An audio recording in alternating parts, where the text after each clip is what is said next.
Halo semua, nama saya Marco Salim. Saya akan menceritakan hikayat Hang Tua.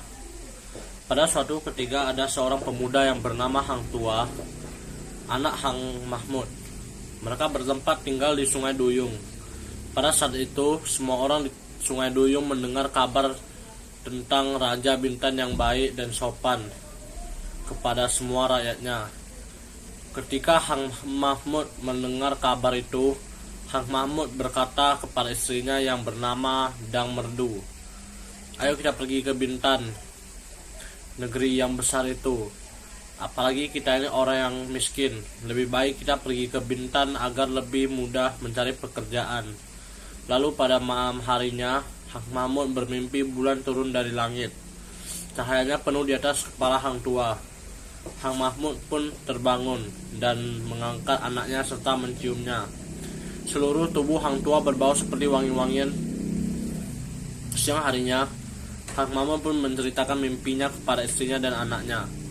Setelah mendengar kata suaminya, Dang Merdu pun langsung memandikan dan melulurkan anaknya. Setelah itu, ia memberikan anaknya itu kain, baju, dan ikat kepala serba putih. Lalu Dang Merdu member makan Hang Tua, nasi kunyit, dan telur ayam. Ibunya juga memanggil para pemuka agama untuk mendoakan keselamatan untuk Hang Tua. Setelah selesai, dipeluknya lah anaknya itu. Lalu kata Hang Mahmud kepada istrinya, "Adapun anak kita ini, kita jaga baik-baik.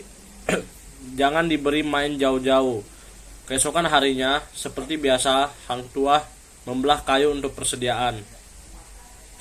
Lalu ada pemberontak yang datang ke tengah pasar. Banyak orang yang mati dan luka-luka.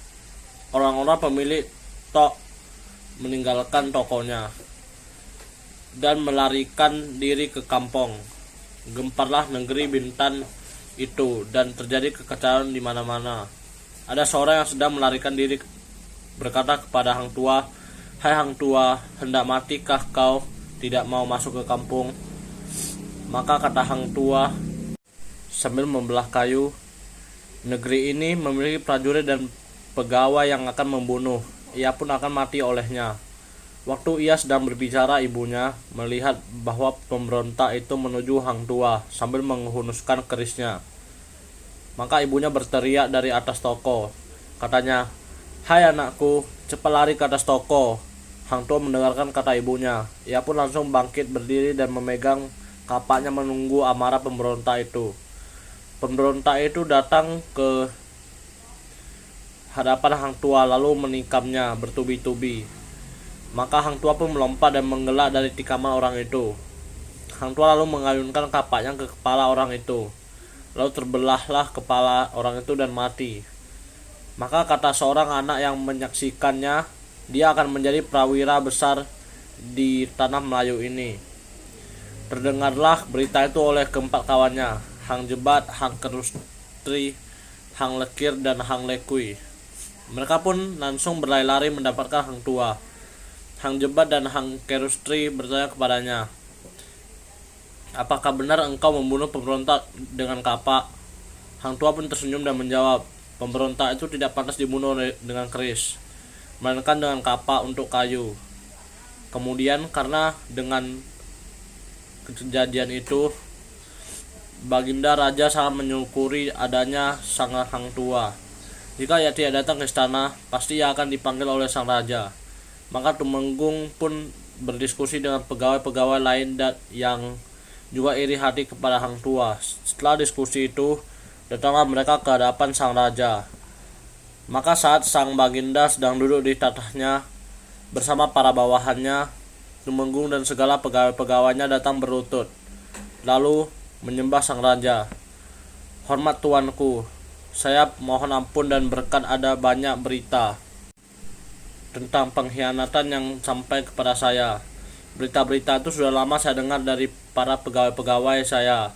Setelah sang Baginda mendengar hal itu, maka raja pun terkejut lalu bertanya, "Hai kalian semua, apa saja yang telah kalian ketahui?"